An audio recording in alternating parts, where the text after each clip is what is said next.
Welcome to the Commercial Real Estate Investing from A to Z podcast. I'm your host, Steph Boldrini. This podcast is for everyone who wants to learn about commercial property investing and join our real estate family. We get the best people in the industry to give you straightforward and practical advice that you can actually use in your investing. And in today's episode, we are learning how a 21-year-old has purchased 30 units with zero of his own money. We are chatting with Cody Davis. He is a real estate agent based out of Tacoma, Washington. And yes, you heard it correctly. He already has 30 units. Here we go. Cody, I am so excited to have you here today. I'll let you do your explaining of who you are. But first, why don't you tell us a little bit about you? Sure. So I'm a real estate agent based out of Tacoma, Washington, and 21 years old, got licensed shortly after getting out of high school. And I was in college for my first quarter and ended up meeting with a gentleman who happens to own a real estate brokerage here. His name's Robert, and he owns Blackwell Real Estate in Tacoma. And he invited me in to check out the firm. I met with him through Facebook because I had made a post online talking about how I wanted to get a duplex. Came in, got my real estate license, and started learning about multifamily. Right now I'm at 30 units, got two 12plexes, a sixplex, and I'm looking at expanding that out a little bit further this year. And how much money did you use to buy these properties? Well, I had no money of my own in the deals. I had to come up with money. The zero down thing isn't quite true because it takes money, but it doesn't have to be your money. So I had to come up with $125,000 for each 12plex. That's $250,000, and I had to come up with $90,000 for the sixplex. They were all seller financed, so they were lower down payments, but it was no money of my own. And this is why I'm so excited that today we're going to review how to do seller financing in detail and how there are really zero excuses for not owning real estate with no money down of your own. So let's dive right into that and review seller financing, please. Cool. The first thing that you got to really know and you got to get familiar with are the numbers. And if you don't know how to illustrate numbers in a clear, concise manner, it's really hard to raise capital. At least I've found that. And that might just be because I'm younger or what people want me to be sharp. But really in business, you should know your numbers regardless. And so I tried to figure out, okay, how do I illustrate something really clearly? And I got sick for, it was like 2 weeks, I want to say last year. And so I devoted a couple weeks to really mastering Excel and learning what I needed to do. And if you can show cash flow in a clear, concise manner, it gets really easy to look at these deals. This is the second 12plex I ever bought, off market opportunity. Now, yeah, the expenses are really low right now. So I got it for $680,000.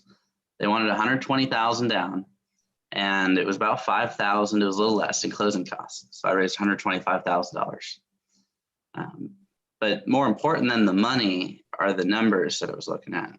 And I knew for a fact that they would finance $560,000 in first position at 6%, fully amortized. And so the monthly payment on that, we're just going to look at, okay, what's the actual payment I know I'm going to make? I need to know my constants. I'm going to have to make about a $3,400 payment every month. My taxes and insurance. Now, these are the adjusted numbers. When you buy something, usually the taxes are going to go up. And so I got taxes quoted and insurance estimates for what I expect they were going to be after I bought it. It was about $680 a month. Utilities. I looked at the last 12 months of utility bills, and it comes out to about $937 a month. And so I know those are my constants.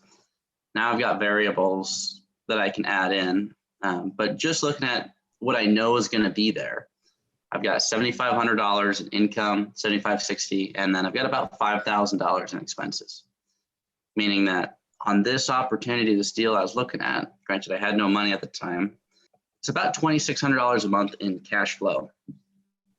A measure based on cash flow, appreciation, depreciation, debt reduction. That's how I look at an overall investment. But really, when you're starting out with no capital, appreciation doesn't pay the bills, right? And so you got to buy based off of cash flow 100% of the time. And that's always my focus. So I had $2,600 a month for maintenance, management, and then paying the money that I borrowed. The 3,300 principal, it does not count the down payment. It's just the major loan. Is that correct? Yeah. So that is the monthly loan payment to the first loan. That's just the 560 at 6%. Yep. But I borrowed 125,000 at 12%. And since we got 12 months in a year, it makes it really easy to do the math. It's 1% a month. So I managed the deal myself in the beginning because I had to from a cost perspective. So I'm going to put this in the management section. $1,250 a month in expenses. So instantly my cash flow goes down to $1,334 a month. So that was now a new constant. That was another mortgage. But I'm also going to have maintenance items. And I was looking at how do I make the deal work versus how do I kill the deal? I was trying to find ways to make it make sense. And so I wasn't going to put any maintenance in there until I did a property inspection. I wanted to really see what I was working with because the type of property that I bought, everybody that lives there, it's their own little community and they all take care of it. So I walked through and there were little things, but my average expense every month since I bought it a little over a year ago sits around $400 a month. And there's no landscaping because it's all gravel and cement exterior. It's very low maintenance. And so this has been about what I've made every month since I bought it with no capital down. It's about $900 a month, positive cash flow because I signed a piece of paper. Granted, this was also the day one income. This does not include getting rents up. Today, it's a little closer to $8,000 a month in income. And really market rent, when I looked at this deal, I was like, okay, well, it's going to cash flow. I'm going to get paid to wait. And as I turn units, which I have, I know I can re-rent these for $800. So over time, I can get the income up to where this deal makes a lot of sense. And I can put it into bank financing and wipe out the original mortgage. And eventually I can afford to put it into full-time management to where I don't have to worry about it. This deal by itself, cash flowed from day one just for signing a piece of paper. And that's why I bought it. Now let's break it down into how did you convince the seller to carry that major loan, the first loan, and also how you found the $125K. Convincing the seller, I mean, this is the first time I ever worked with him, ever really spoken to him. And so I had to learn about his story. And so I met up with him and I asked him how he got started. And he started out with a sixplex. It was his very first property. He bought it for $90,000. I think it was 2004, 2003. But he bought it 10% down. It was $9,000 down. He traded $9,000 for a sixplex, and he lived in one of the units. The owner financed it for him, and he wanted to buy the land next to it, but he didn't have the $2,000 to buy it. This was all of his money.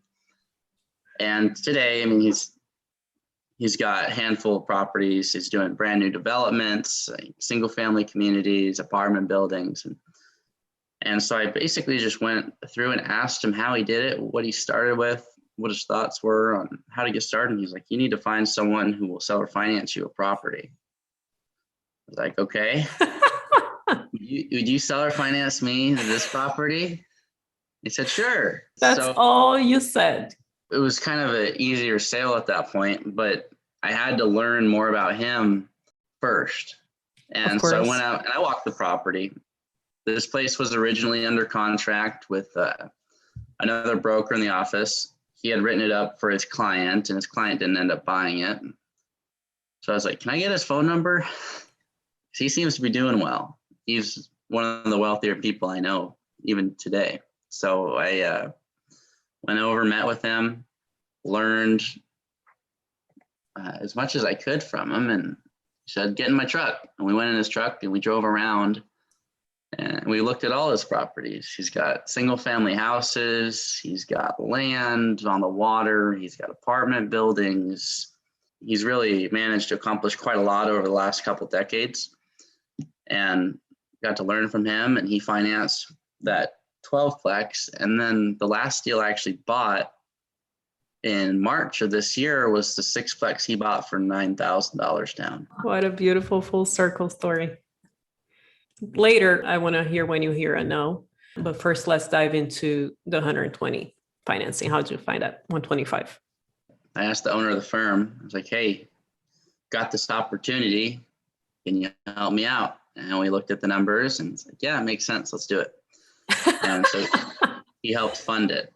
And it's about asking for help. I mean, it doesn't have to be the one person show, right? You don't have to be self-made, because you're going to grow based off your interactions with others. And so for me, I was like, okay, I want to get as much help as possible, because I just want to make this happen. So I asked for help from everybody I knew, and I don't have family or friends in the real estate space. So I couldn't just go to them and say, hey, can I get a small loan of $120,000? Because that's a lot of money, and especially to my family. And so they don't have that. So I had to ask other people in the business space, and they helped put together a loan, 12%, pretty standard. It was like hard money, just about. And, but I got to buy it, and that was fine. I didn't really care what interest I was paying. You can't make money on a deal you don't own, or you can't make real money. You can wholesale, but real money is made in owning. So I was just like, I'm going to own this, whatever it costs. When we talked before, I think your first one wasn't that easy, right? What were some of the things that people said no to, and how were you able to revert that? Yeah. Again, I'll go back to, like, I had a lot of help starting out, but the objections that I got, and it's good to know the objections. You haven't done this before. You're young. You've never seen this much money in your life. Like those are some of the objections. But it's really just, I'm a Cardone guy. I love to study from him. It's like, that's a complaint. They're complaining that they didn't start this young, in my mind. Mm-hmm. And so I had to flip it. And I was like, that's the reason we should do this, because if you were in this position, you would want the same opportunity. Now, this is how I'm going to protect your money, because once the property is stabilized, it's worth $1 million. And to back that up, I got an offer, and I'm going to be selling this 12-plex as long as things move forward with them. We go to close, but financials are all good with the bank, and help them sell a couple properties, so they're 1031ing. But I got the value up to where I projected it would be. So if they had to foreclose on me, I just projected as, hey, the property has $560,000 of debt. It's with the seller. If you foreclose on me, you're getting $1 million property with $560 in debt for $125,000 in 1 year. That's a good ROI. So let's do this. And that's kind of how I had to phrase it. And it was the same, like the 6-plex I got. I raised the down payment for that. And I didn't give them ownership. Same with this. It was structured just as a loan. And I've got a $500,000 asset. If I didn't do any renovations, it was worth $500,000. I owe $290 on it. So you're investing $90. You're doubling your money in 1 year if I can't pay you. And that's the pitch I've had to adopt. Let's find a way to make this work. Because if you're happy with the return and you're happy with the security, there's no reason not to do it. And that's how I've been able to scale this. That's phenomenal. Congratulations. I remember you sharing something that you told them before when they said no.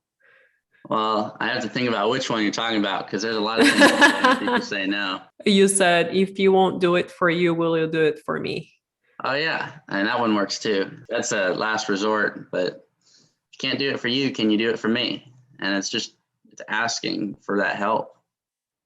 How were you able to grow from there? Let's dive into refinancing and things like that. Sure. So I actually haven't had to refinance anything. I was going through the refinance process, and then I got these offers to buy the two 12plexes. And so I was like, I can get out all my hard money debt and pocket some money and then go start over with a new foundation and a sixplex. And so that's the route I'm looking to take. I'm going to hear back a final yes or no today from them if they want to make it happen. But the refinancing, I just had to get really good books. So I use Appfolio to keep track of all the financials, Appfolio. And so that keeps track of all my financials, make sure I have really good books and like trailing 12s. And so I have exact docs I can give to my lender. And I re-signed all the tenants into new, stronger leases. And long-term leases, I like to go for 1 year. I don't like the month-to-month thing. And people have different opinions on that, but I like the year. I like to know that I've got somebody in there. Then I just presented that to the lender and we start moving forward. And then it's just about liquidity and cash flow. And I know that this just didn't come like this for you. You put how long into learning about seller financing and everything related to real estate? I learned first about seller financing when I bought my first property in October of 2019. So it was a little less than 2 years ago, but it wasn't just 2 years of just studying a little bit. It's been an everyday occurrence because I'm looking at properties every day. I'm learning about debt every day. I'm trying to improve every day. So it's not a part-time thing. It's been a lot of work, but it's worth it because it's like I'm not pursuing knowledge for the information. I'm pursuing knowledge for certainty. Because when I can be certain about something, it allows me to move quicker, and sellers like that a lot. That's what I found. I can show them, hey, I'm certain I can do this. Got no doubt in my mind. I've never bought on a budget. I never will buy on a budget. Let's do this. And I'm trying to build on that. Like I'm getting my home inspector license so that I can say, hey, look, I don't even need a third party. I can walk through this and tell you exactly what I need done. It's just me. I'm the sole decision maker. So I'm trying to improve every day to become that decision maker so I can show people, hey, if you want to do the deal, we can do it, and we can do it right now. Because that, when you can take time out of the equation, I found that it helps the seller feel more comfortable with it because they see that you're professional about it. And if they're going to loan you money, then it's good to present that way. You also don't learn only about real estate. You told me before that you learn obviously about selling and objections and everything else, and you observe people selling. I really love that about you. You're really a clear go-getter. Trying to be. What are some pieces of advice that you would give someone that literally has no money down to get started in real estate investing? I would say get certain about what you're trying to accomplish. Number one. So if you don't have the money, people say, well, you either got money or you got time. Well, you got your brain either way, so use it. Learn the numbers, number one, because if you can present numbers in a clear, concise manner to individuals, you can give them an easy way to invest. There's a lot of scared money that doesn't know where to go, especially with all this printing. And I see a lot of it going into real estate. And because of that, I need to figure out how to get a piece of real estate. I need to get good at the numbers first so that I can go get a little bit of that money. I just have to figure out how to get control of a little piece. And it may not even take money. Like there are deals where it's 20,000 down, but there's a 15 unit on the water. It's right next to my 12plex. And I called up the owner, and this is one of the deals I'm working on right now, but got in his truck and we drove around. He's got 550 units he owns outright. He started with a single family house in I think the 60s or 70s. And he's just bought up almost the whole part of this town. And it's pretty phenomenal, but he has no debt. And we drove around. He's got this 15 unit there was nothing on it. I said, hey, that's right next to my property. I want to make an offer. And he was like, well, what are you thinking? I was like, well, do you want to be cashed out or do you want to hold a contract? He's like, I'd love to hold the contract. I said, okay. And I figured out why. He didn't want the tax implications because he already makes enough money. And so we dove into that. And I said, well, I don't have any cash. Would you do 100% financing? He said, let me call up my partner and figure that out. Called him up, said, yeah, that's fine. And so it's not a matter of if, it's a matter of if we're doing it this year or if we're doing it January 1st. He's going to 100% finance this 15 unit. It's going to cash flow a little over $3,000 a month with no money down. So it doesn't take money. It takes the certainty and the confidence to ask the questions. He hasn't been asked ever if they'll do 100% financing. I don't think many people are. So if you just ask the question, what's the worst they can say? Why do you think he's selling it? Because I called him up. I had to call him up for over a year. There's a little bit of time there. But I stayed interested when he wasn't. Right. I think that's really important. Oh my gosh, I don't know how many times I said in this podcast that is so important to follow up. Very few people follow up. So if you're following up, you will stand out. I guarantee. Yeah. And like another example, before we started recording this, I talked to you about, there was a sixplex. It's on Broadway. And I called that owner over a year ago and said, hey, I just got a 12-plex. I'd like to buy your 6. Can I make you an offer? And he's like, well, who are you? And I told him my story. And he said, well, I appreciate you telling me your story, but I don't want to sell right now. Call me back later. And so I called him back later. He wasn't interested. I called him back 2 days ago and he said, oh, you're that young guy that was trying to buy my real estate. And I was like, yes, I was. And yes, I am. And he's like, what's up? And I said, no, I'd like to make you an offer. Would you be interested now? And he said, no, thanks. Then he hung up. He called me back the next morning. He said, I talked to my wife. We actually want to sell it. Like, oh my gosh. What do you want to offer? I said, well, 2 questions for you. Do you want to be cashed out or do you want to hold a contract? Those are my go-to questions. And he said, well, I'd be receptive to cash out, or if you do a little higher price, let's do a contract.